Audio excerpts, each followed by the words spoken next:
Welcome to the Cantankerous Catholic with Joe Sixpack, the every Catholic guy. Listen to Joe tackle the really tough moral issues, current events, and politics from a Catholic perspective. Now here's Joe Sixpack, the every Catholic guy.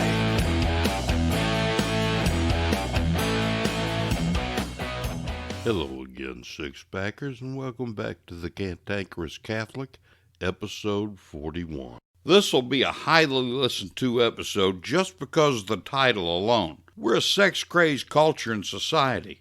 All you need as proof of that is the knowledge that porn is the most searched-for thing on the internet. People tend to think that sex is the end-all, be-all of human existence.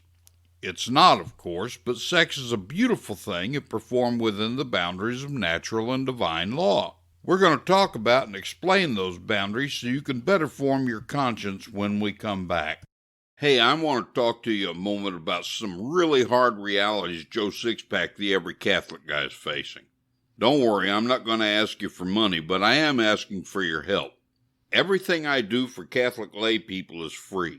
I offer free answers to your Catholic questions on joesixpackanswers.com, a free email course, free webinars, and the Cantankerous Catholic podcast is free.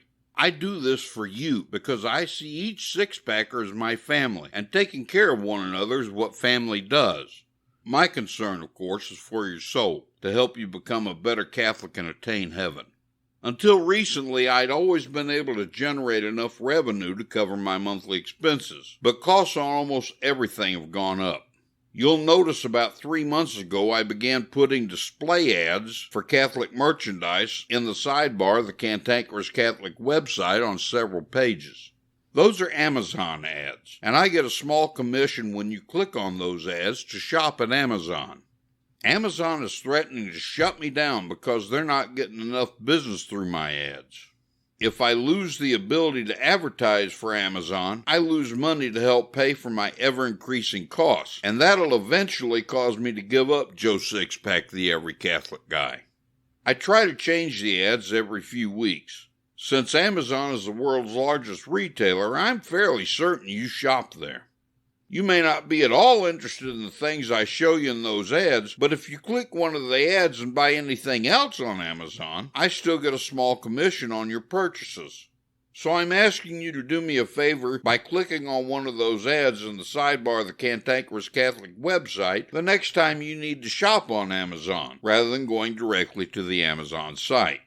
Oh, and most of the books I recommend for each episode are also linked to Amazon, so I get a commission on them too. I don't recommend those books just for the commission. I really think you should read those books because I've either read them or know the author personally or by reputation. Please help me keep Joe Sixpack, the Every Catholic Guide, functioning by going to Amazon through the ads on my website. Thank you. Everything concerning moral sexual behavior can be known from natural law alone, but God has taken all things sexual and elevated them to divine law. In fact, God is so concerned about protecting us from abusing sex and the subsequent consequences of abuse that he devoted 2 of the 10 commandments to sex. The 6th commandment, which is you shall not commit adultery, deals with all sexual matters exteriorly. In other words, all actual sexual activity. The 9th commandment, which is you shall not covet your neighbor's wife, deals with interior sexual purity. In other words, all of our sexual thoughts and desires. Following God's order, we'll begin with the 6th commandment. The 6th commandment obliges us to be pure and modest in behavior when both alone and with others. It forbids impurity and immodest behavior and everything that leads to impurity. Some of the common sins committed against the 6th commandment are adultery, fornication, contraception, homosexual activity, prostitution, premarital sex, masturbation, and pornography. Due to time restraints, we won't cover all of these, but we'll certainly cover the most important. Let's begin by defining fornication and adultery. Fornication is sexual intercourse between an unmarried man and an unmarried woman. Adultery is sexual intercourse between 2 persons, at least one of whom is married. The reason for these 2 commandments is that God intends for us to be monogamous. Most animals aren't monogamous. Lower life forms don't possess the gifts of intellect and reason, so sexual intercourse for them is nothing more than a means of reproduction. Because humans possess the faculties of intellect and reason, sexual intercourse is both a means of reproduction and an expression of love for each other. A huge part of love between two people is trust. Trust between a man and a woman can't exist if there are other sexual partners involved. Family is the backbone of society, regardless of what the social and cultural elites would have you believe. Without focus on the family, societies break down. We've been witnessing that reality in America and the more developed countries of the West since about 1960. The only way families can stay together and thrive is if there's a strong bond of trust between the family members, especially the husband and wife. Again, there can't be any trust between husband and wife if there have been other sexual partners involved. That's why God gives us a moral norm that enforces monogamy. Now let's consider a huge factor in a monogamous marriage. I'm referring to contraception. Contraception is seriously sinful because it rejects chaste married love and defies God by wanting to increase pleasure while avoiding the God-given responsibility of appropriating children. Furthermore, the irresponsible use of sex by way of contraception leads to a lack of respect for sex, the marriage partner as a person, and life. When Pope St. Paul VI wrote the papal encyclical Humanae Vitae in 1968 to affirm the 2,000-year ban on contraception, many, if not most, Catholics rejected that encyclical. They rejected it to the point that today over 90% of Catholic couples use contraception.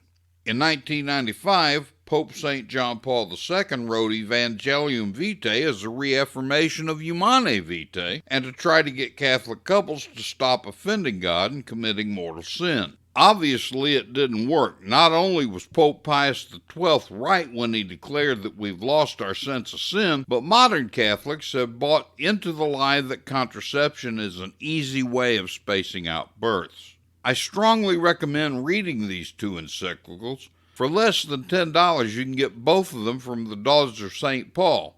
You can buy them online or through the mail by writing to the Daughters of St. Paul. I'll have those things in my show notes. God created the human body as two sexes. The reason for two sexes is because they were made to procreate. That is the only purpose of the human body. After all, God could have made us the way He did angels, pure spirit and no body.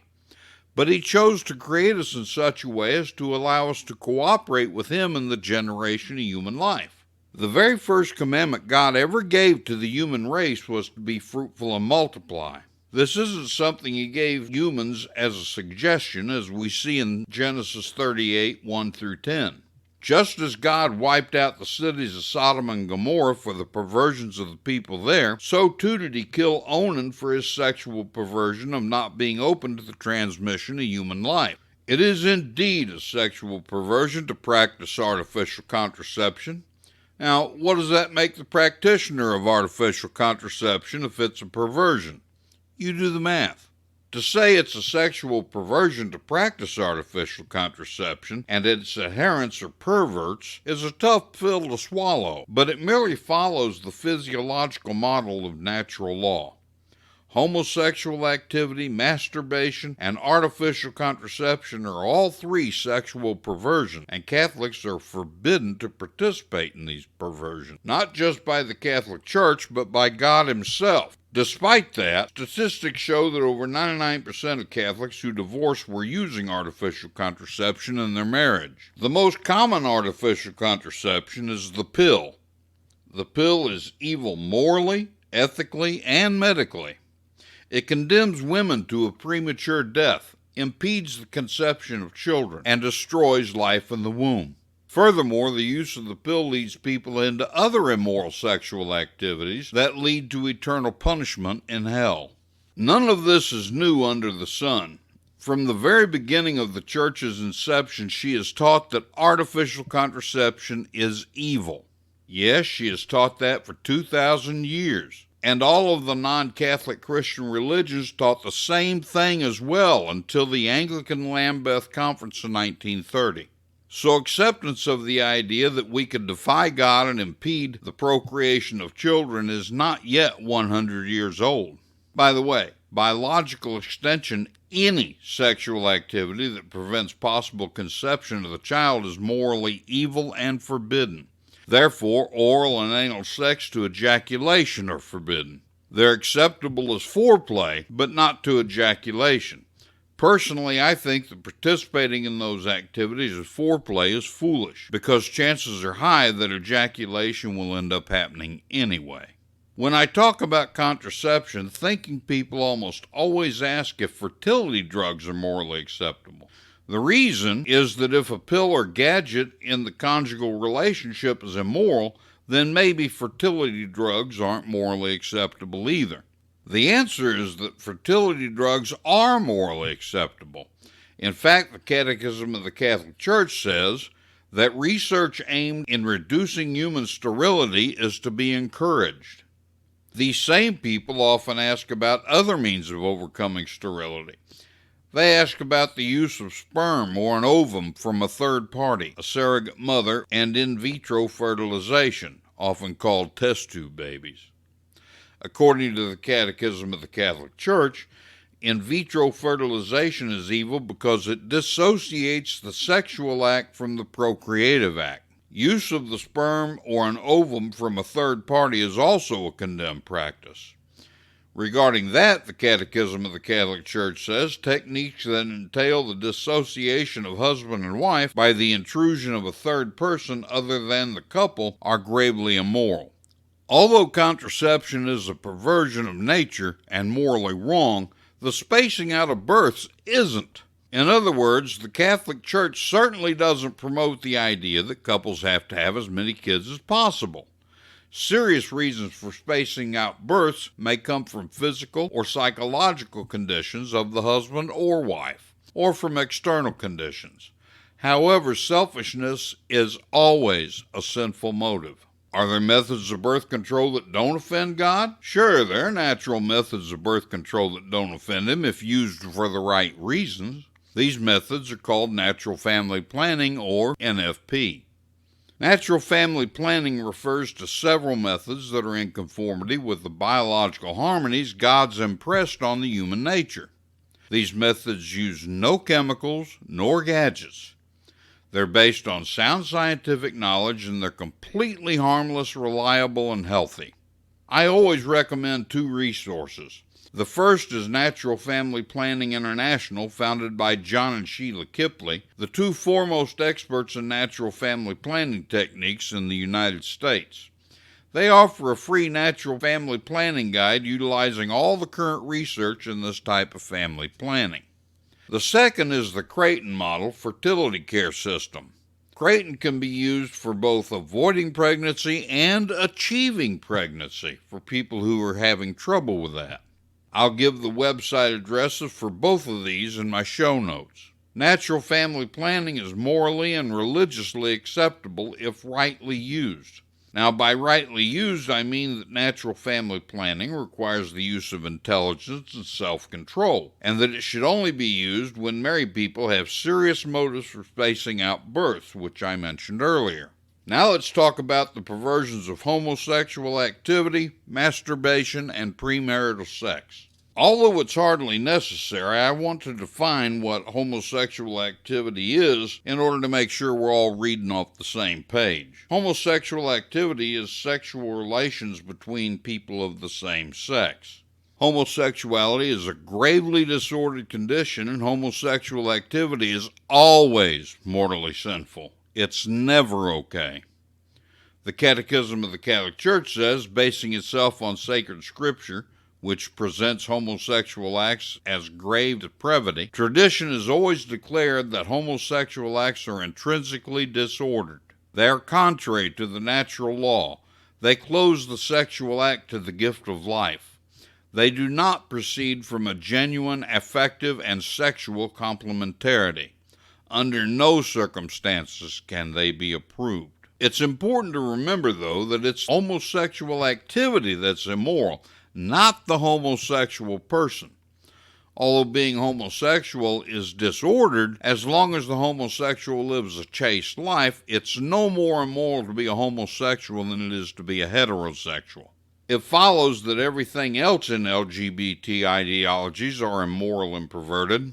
Despite what these terribly confused people say, gender fluidity and pedophilia are perverse and gravely immoral.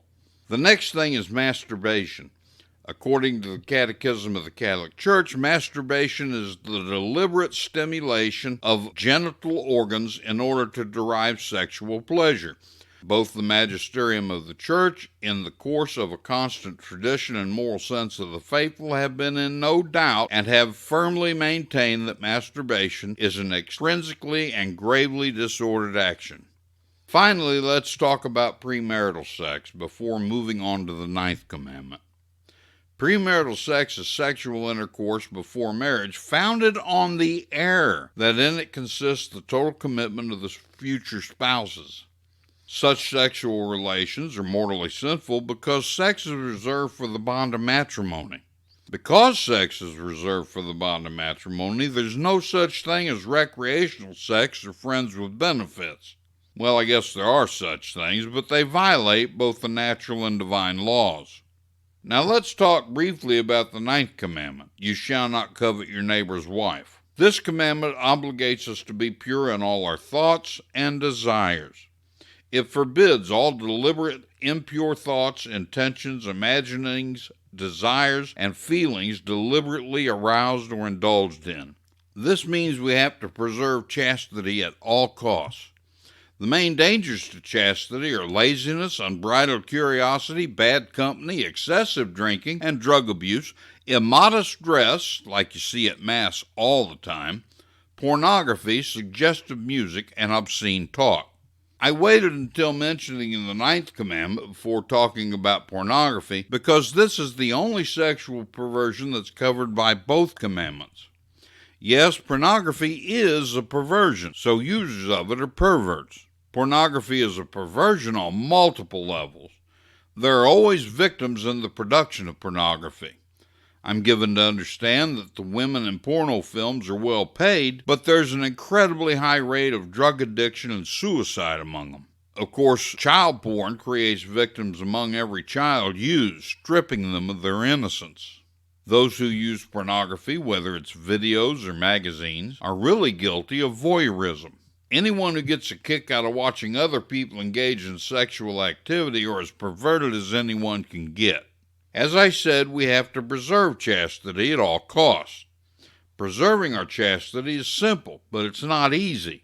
You have to make a strong, sometimes Herculean effort. Chastity can be protected by avoiding the dangers to chastity whenever possible, praying for God's grace and help, going to confession and receiving communion often, and cultivating a tender devotion to the Blessed Virgin Mary. Now that about covers it on human sexuality. This is certainly going to help many of you better form your conscience. However, it may also cause you to have a lot of questions. Some of your questions may be of a general nature, and some of you may have some questions about specific situations in your lives. Either way, feel free to contact me through my podcast website to ask your questions. I always maintain confidentiality, even if you give me your name. You see, I have to keep it confidential because of the 8th commandment, which you'll see when we get to it in a couple of weeks. In this episode, we dealt with the interior and exterior aspects of human sexuality. Next week, we'll deal with the interior and exterior aspects of respect for other people's property. I'll see you then. What do Billy D. Williams, the celebrated American artist Norman Rockwell, and famed comedian Jimmy Durante have to do with one man's journey from conservative Judaism to the cross? Everything. Marty Barrick has lived one of the most fascinating conversion journeys ever told. In Calvary Road, Marty's biography, you can read about Marty's military service with Billy D. Williams, how Norman Rockwell helped him pass a college course, how, in his deep abiding love for his late wife, Marty helped Irene travel the road of sanctity, how the times are quickly reaching critical mass for fulfilling prophecy concerning the Jews, and much, much more. Get your copy of Calvary Road by Marty Barrick today, in print or ebook on Amazon, Apple Books, Barnes & Noble, and Kobo. Joe Sixpack, the Every Catholic Guy, wants to make sure you're informed about all the Catholic news you need to know. Here's Joe Sixpack's top 5 Catholic news picks for this episode. Catholic news pick number 5. Hats off to LifeSite News. Planned Parenthood recently revealed that over the past year it's secretly been constructing an 18,000 square foot mega clinic in Illinois, which is expected to become an abortion destination for women traveling across from nearby Missouri. Earlier in 2019, we were successful in closing the doors on the last Missouri Planned Parenthood abortuary. I guess they want to try something new. You can read the whole story by clicking the link in my show notes. Catholic news pick number 4. Hats off to LifeSite News. A high school French teacher fired late last year for respectfully refusing to refer to a female student as a male has filed a lawsuit against the school for violating his conscience rights and infringing on his religious beliefs. You can read the whole story by clicking the link in my show notes. Catholic news pick number 3. Hats off to the Western Journal. An elderly woman who endured screams and taunts from so-called anti-fascist protesters while trying to attend a conservative event has responded in a defiant statement, proving that it takes more than a few punks in black sweatpants to stifle free speech. You can read the whole story by clicking the link in my show notes. Catholic news pick number 2. Hats off to Fox News. The fired prosecutor at the center of the Ukraine controversy said during a private interview with President Trump's personal attorney Rudy Giuliani earlier this year that he was told to back off an investigation involving a natural gas firm that was linked to Joe Biden's son, according to details of that interview that were handed over to Congress by the State Department's Inspector General Wednesday. You can read the whole story by clicking the link in my show notes. Catholic news pick number 1. Hats off to the Blaze. Nicole Lambert's daughter was complaining about headaches and a pain in her arm, so Lambert had her 16-year-old checked out by a pediatrician. Well, the doctor told Lambert that her daughter received Nexplanon, a 3-year contraceptive, that had been improperly implanted in her daughter's arm and that it needed to be removed to avoid possible complications, including blood clots. As it turns out, her daughter got the implant at Digital Harbor High School in Baltimore, obviously without parental consent. You can read the whole story by clicking the link in my show notes. I've been sharing the faith with people for over 30 years. The Holy Spirit has used me to make hundreds of converts, and 84 of them are my adult godchildren. When the Holy Spirit works through us in a big way, He usually uses the talents given to us before we were even born. When we develop those talents for Him, we're often impelled to pass on to others what we've done and how we've done it for the greater glory of God. That's why I wrote the Lay Evangelist Handbook. You might say the Lay Evangelist Handbook was 30 years in the making, because in this book I share with you all the best that I've learned about how to share the faith with lapsed and non-Catholics, so you can bring your friends and family to the fullness of divinely revealed truth. The very first chapter gives you a thorough explanation of the things you need to do to maximize your effectiveness so you won't end up with egg on your face when trying to engage people. I explain the differences between the various types of lay evangelists and others you can learn from. I even talk about some statistics that should help give you a real sense of urgency for sharing the faith. Then I get to the step-by-step process for sharing the faith. I give a full presentation of the exact text I've used and refined for 30 years. I tell you what to do, what to say, and how to do and say it, while leaving room for you to work in your own personality and make these techniques your own. There's no other book like this on the market. So get your print or ebook copy of the Lay Evangelist Handbook today. It's available in print on CantankerousCatholic.com or in print and ebook on Amazon and Barnes & Noble.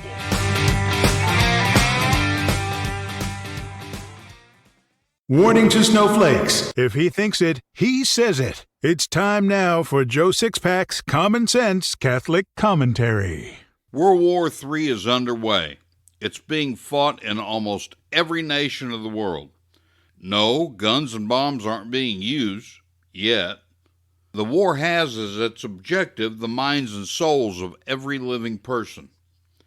Our Lady of Fatima told us that the last great battle between heaven and hell would be for the family, and everything taking place here in World War III is ultimately about the family. If a history is ever written about World War III, which seems doubtful, it'll be said that the war was fought over sanity versus insanity. I'll focus on the war as it's being fought in America, but make no mistake, this war is global. Since there aren't any military forces with names, I'll just refer to the opposing factions as the loony left and the righteous right. Rumblings for the war began during the early part of the 20th century. Until the so-called sexual revolution, which was begun by great luminaries such as Margaret Sanger and Sigmund Freud, no one even considered perversions of nature that involved things like contraception, abortion, recreational sex, and homosexuality. Sure, those perversions have always existed, but they were rarities only perpetrated by the marginalized and insane, not people in mainstream society. Right has become wrong and wrong has become right. Much of the most notable changes in the culture and society leading to this war occurred during my lifetime, so I had a front row seat to the events. This anti-family pro-death ideology formally began with the Anglican Lambeth Conference in 1930, just a mere 89 years ago. Until then, all of the world's religions viewed contraception for what it is, an evil perversion of nature. Under pressure from the European membership to change the theological truth, the Anglican bishops caved into the anti-family pro-death ideology. I read the document they produced. It would make humorous reading if not for the tragedy it brought about. In a nutshell, the Anglican bishops reaffirmed that contraception is an evil worthy of eternity in hell. However, they continued, they were granting permission to Anglican adherents to use it. The 1930 Lambeth Conference opened a floodgate of permissiveness, and Pandora's box was flung open wide. America had only 48 states then, but every one of them had laws prohibiting contraception. By 1933, those laws had been swept into the dustbin of history. Then, in the late 50s, the birth control pill was invented and became available for widespread use by 1965. The next logical step in the developing war was an attack on marriage. A growing faction in society began to think that matrimony isn't necessary. After all, they said, you don't need a license to live together and have sex. Today, most Americans don't even bother with getting married. They just shack up. Making the disposal of marriage even easier was the 1973 Supreme Court Roe and Bolton decisions that legalized abortion on demand. Between contraception and abortion, recreational sex and cohabitating couples without the benefit of a marital commitment were given every reason in the world to continue down the path of family destruction. The pagan god Moloch was winning. It's our fallen human nature to defend evil when our consciences tell us we're committing sin that we don't want to quit. So the next logical phase of the war was to move homosexual behavior from the shadows of perversion into the light of respectability and acceptance. In the beginning, the homosexual lobby told us all they wanted was to not be discriminated against. They told us they'd never want the ability to marry, given special legal status, nor advance other forms of sexual perversions. They lied. Today they have the legal right to marry, demand that we accept their behavior as the mainstream, and have begun to advance other sexual perversions such as legalized pedophilia. They're also demanding gender fluidity, making the preposterous claim that a person's gender is whatever a person wants it to be, male, female, neutral, or 63 others that relate to neither. The anti-family pro-death lobbies are insistent they're going to shove these perversions down our throats. They're not content to accept the victories they won, rather they want even more. Now, it's not enough to have abortion on demand. They actually want a woman to be able to decide whether she wants her child after birth. Is it a choice of keeping the child or putting it up for adoption? No, because that's not perverted enough. Now the loony left is promoting the idea that if a woman doesn't want the child, it will become the victim of infanticide at the hands of the delivering doctor. This just gets worse and worse with each passing day. When I think I've heard the worst evil perversion imaginable and think the loony left can't possibly come up with anything worse, they astonish me with even greater evil. A great example of this is the various proposed solutions to the lie of climate change. When I was in high school in the 70s, they told us we were headed for a new ice age. 20 years later, the loony left began preaching global warming, and I wondered if I'd slept through the new ice age. When the righteous right called out the loony left for their hypocritical lies, they simply began calling it climate change. The best-known proposal to counter the lie of climate change is that ignorant congressional bartender's idea called the Green New Deal. If she and the rest of the loony left have their way, we'll be blasted back into the Dark Ages. There won't be any more fossil fuels, so there won't be any more cars, air travel, or electricity. We also won't have any more meat to eat because they say we have to rid ourselves of animal flatulence. How bizarre can this stuff get? At a recent town hall meeting hosted by the ignorant bartender, one attendee stood up and told everyone that we had to stop eating commercially raised meat and start eating babies. Whether this was a staged hoax or not, the scary thing is that the ignorant bartender didn't object to the idea of cannibalizing babies. The righteous right is fighting the loony left with everything they've got. They're doing all they can to educate people about the loony left's destructive ideologies because they realize the victor in this war will win because they capture the hearts and minds of people. We in the righteous right are going to lose this war, though, I fear. We're going to lose because the loony left has a foothold in the one place we can't reach, all the public and many of the private schools. Without exception, every single loony leftist anti-family pro-death ideology is being taught to American children, and always without the consent of the parents. The loony left has absolutely no respect for parental authority. Indeed, they don't believe parents should have any authority over their children at all. So parents and their wishes are completely ignored by the loony left.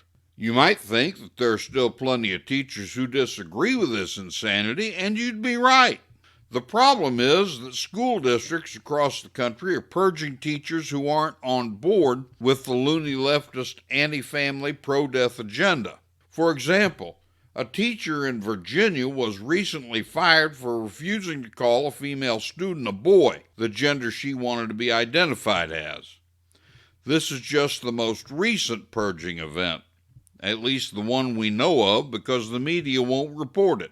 The vast majority of colleges and universities in America are preparing the next generation of teachers by indoctrinating them to the loony leftist anti-family pro-death ideologies. When they enter the workforce and attempt to get a job as a school teacher, unless they toe the loony left's line, there won't be any jobs teaching available. World War III is a war to defend the very existence of human life. Not just babies, but every human being's life. But unless something's done to recapture the minds of our children, we'll lose this war. So what can be done?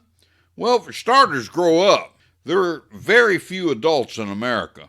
I know scads of men in their 50s, 60s, and 70s who are emotionally and mentally children. For example, grown men don't wear their hats backward or run around in short pants in public.